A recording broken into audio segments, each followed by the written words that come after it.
So Nirvana means breathe out.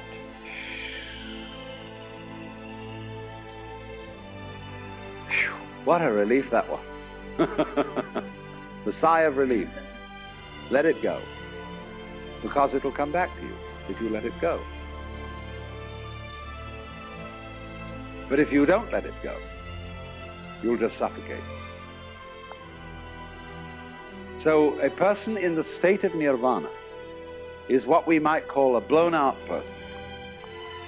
Like blow your mind. Let go. Don't cling. And then you're in the state of nirvana. And I re-emphasize the point.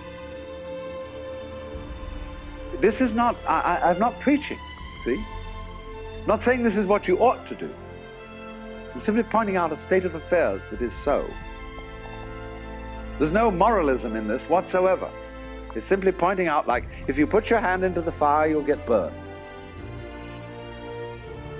You can get burned if you want to. That's okay. But if it so happens that you don't want to get burned, you don't put your hand in the fire.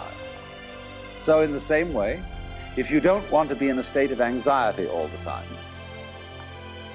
and again I emphasize, if you like to be anxious, it's perfectly all right.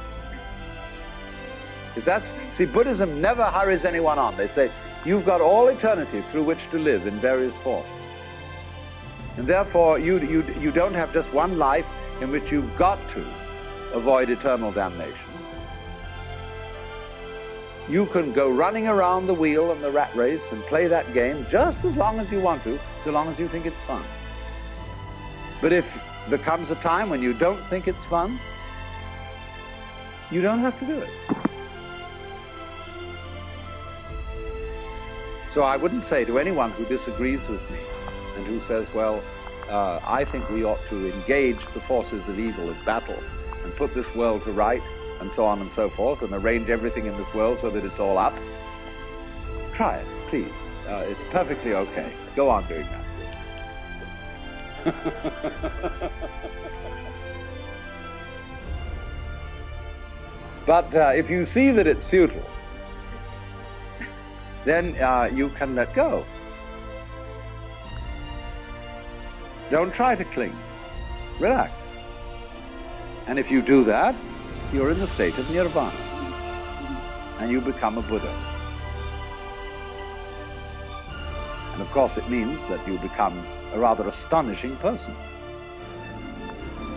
You may, of course, be subtle about it, and make like you're a very ordinary person, so that you don't